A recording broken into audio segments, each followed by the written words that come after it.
Welcome to my humble little office. My name is R. Keith Andrews. I am a spiritual guide and paranormal adept.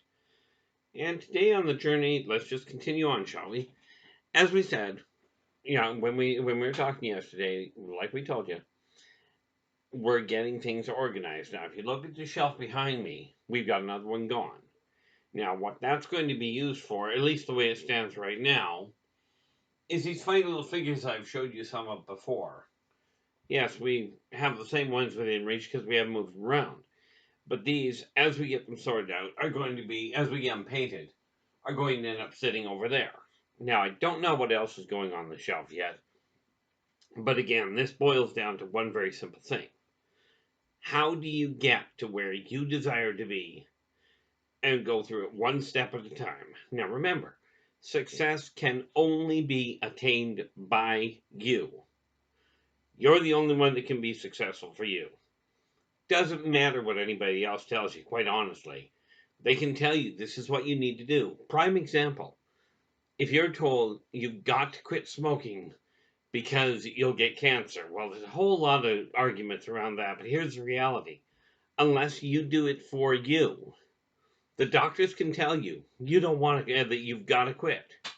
And unless you get that message yourself and make that decision that you're going to quit, it won't matter how many facts they point out. If you get told you've got to get more exercise, you're the only one that can do it. Okay. I remember reading on Garfield one day where John Garfield's owner was trying to get Garfield to get up and get some exercise. And of course, as anybody that knows Garfield realizes, Garfield doesn't move unless he absolutely has to. So John, trying to force Garfield to exercise, picks up Garfield and goes, "You're going for a walk if I have to carry you." Well, Garfield looked at him and went, "Can't argue with that logic," and just settled into his arms. You'll notice Garfield did not get any exercise. So, from my standpoint, it's simple. I'm getting things organized one step at a time. Now, you can't see it because it's right here, right just outside of the screen.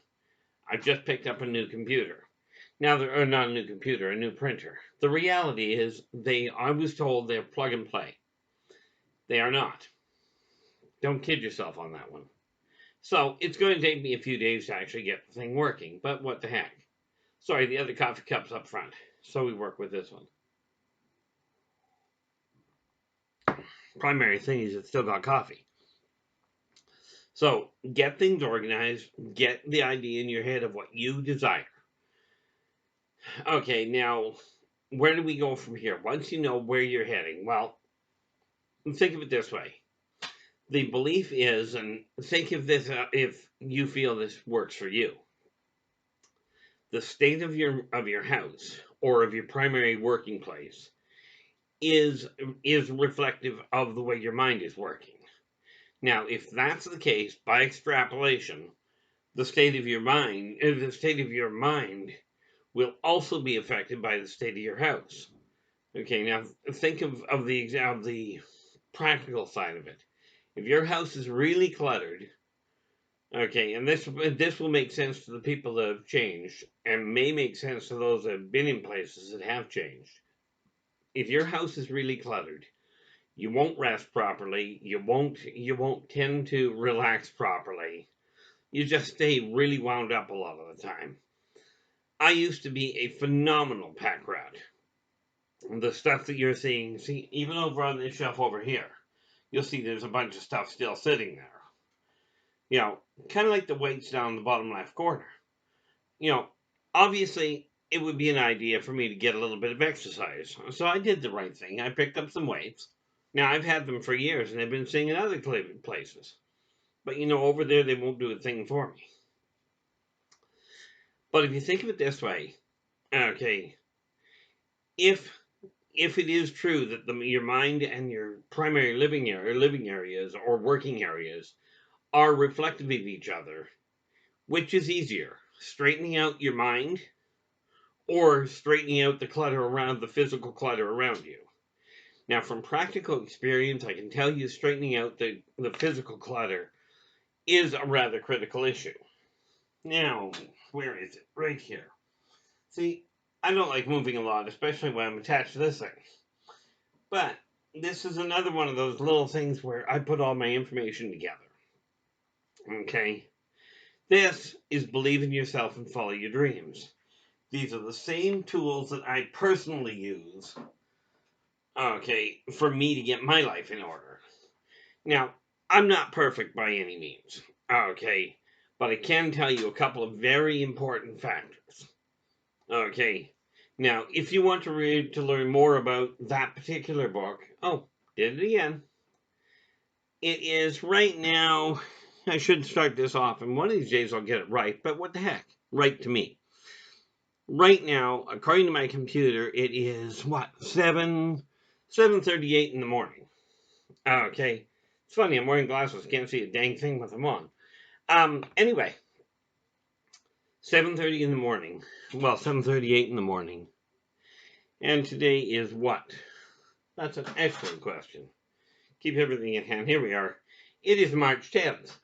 We would love to see a thumbs up from you. Subscribe to our channel. There's a lot more information coming out. Once I'm done this video today, a little later in the day, probably in an hour or so, if that, I'll be doing another video on another one of the regular videos I'll be doing. This one will be on races of the worlds.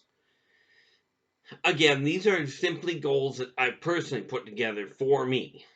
Okay. And this is just, basically, it's easier doing this than it is writing it down.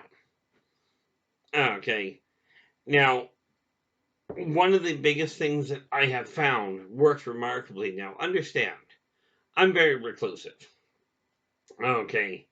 My entire out of the house social life boils down to one restaurant, going to specific grocery stores if I have to go shopping, which I do periodically, and going for a walk in the park, where I talk to very few people aside from saying hi. But what I have discovered is this. Whatever you do, doesn't matter how bad you feel, okay, or how quiet you want to be, smile. Okay, you smile at the people going by you. Now, they may not meet you eye to eye. You may see them shuffling along. Okay, but the reality is, smiling is the one gift you can give to anybody for absolutely free, and nobody seems to complain, or very few people seem to complain when they return it to you. The one exception, I saw one person, I was in lineup one day, and I watched somebody turn around, and the cashier was being great. She walks up, and like she's standing there dealing with the customer, and she tells the guy, you know, she's being very pleasant, and she goes, "Have a nice day." Well, the guy spun back around on her, looks at her, and goes, "Don't tell me what kind of day to have." And I'm standing there going, "You've got to be kidding me.